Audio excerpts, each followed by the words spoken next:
സ്വർണം കട്ടത് ആരപ്പ എന്ന രാഹുൽ ഗാന്ധി ഉന്നയിച്ച ചോദ്യത്തിന് ഉത്തരം പറയാതെ പിണറായി വിജയന് മുന്നോട്ടു പോകാനാകില്ലെന്നും കണ്ണൂരിൽ ഇപ്പോൾ യഥാർത്ഥ കമ്മ്യൂണിസ്റ്റുകളില്ലെന്നും കെ.സി. വേണുഗോപാൽ. യഥാർത്ഥ കമ്മ്യൂണിസ്റ്റുകളാണ് വി കുഞ്ഞികൃഷ്ണനും ടി.കെ. ഗോവിന്ദനെന്നും രാഹുൽ ഗാന്ധിയുടേത് കമ്മ്യൂണിസ്റ്റ് മനസ്സാണെന്നും കെ.സി. വേണുഗോപാൽ പറഞ്ഞു. കണ്ണൂരിൽ UDF തിരഞ്ഞെടുപ്പ് പൊതുയോഗത്തിൽ സംസാരിക്കുകയായിരുന്നു കെ.സി. വേണുഗോപാൽ.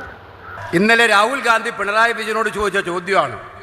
ആ ചോദ്യത്തിന് ഉത്തരം പറയാതെ തടിതപ്പി പോകാൻ പിണറായി വിജയന് സാധിക്കില്ല എന്നുള്ള കാര്യമാണ് ഈ തെരഞ്ഞെടുപ്പിൽ ഞങ്ങൾ ഉന്നയിക്കുന്നത്. കാരണം കേരളം ആകെ ഉയരുന്ന ചോദ്യമാണ് ആ ചോദ്യം.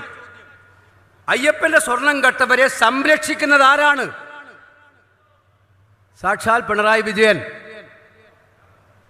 കേരളത്തിലെ കഴിഞ്ഞ 10 കൊല്ലക്കാലത്തെ ഭരണം കൊണ്ട് ഈ നാട്ടിൽ ഏറ്റവും കൂടുതൽ അഴിമതി നടത്തിയ മുഖ്യമന്ത്രി ആരാണ്? പിണറായി വിജയൻ. സ്വന്തക്കാർക്ക് വേണ്ടി നിങ്ങൾ വായിക്കുന്നുണ്ടാകും, PSC പരീക്ഷ എഴുതി 1ാം റാങ്ക് വാങ്ങിക്കുന്ന കുട്ടികൾക്ക് പോലും ഇല്ല. ഇവിടുത്തെ സഖാവിൻ്റെ ബന്ധുക്കൾക്കാണ് ജോലി. ഏത് നാട്ടിലുണ്ടത്?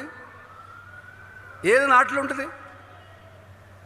ഈ ചോദ്യം ഇന്നലെ രാഹുൽ ഗാന്ധി ചോദിച്ചു. ആ ചോദ്യത്തിന് പിണറായി വിജയൻ ഉത്തരം പറയണം.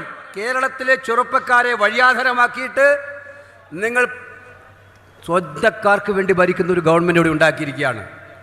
ഈ വേദിയിൽ നമുക്ക് കാണാം ശ്രീ ടി.കെ. ഗോവിന്ദൻ, ശ്രീ കുഞ്ഞികൃഷ്ണൻ. യഥാർത്ഥ കമ്മ്യൂണിസ്റ്റുകാർ കണ്ണൂരിലില്ല. കണ്ണൂരിൽ കമ്മ്യൂണിസ്റ്റ് സ്നേഹിക്കുന്ന യഥാർത്ഥ കമ്മ്യൂണിസ്റ്റുകാരുടെ 2 പ്രതിനിധികളാണ് ശ്രീ കുഞ്ഞികൃഷ്ണനും ഗോവിന്ദനും എന്ന് പറയാൻ ആഗ്രഹിക്കുന്നു. കഴിഞ്ഞ കുറച്ച് നാളുകളായിട്ട് മാർക്സിസ്റ്റ് പാർട്ടി വന്നുപെട്ടിരിക്കുന്ന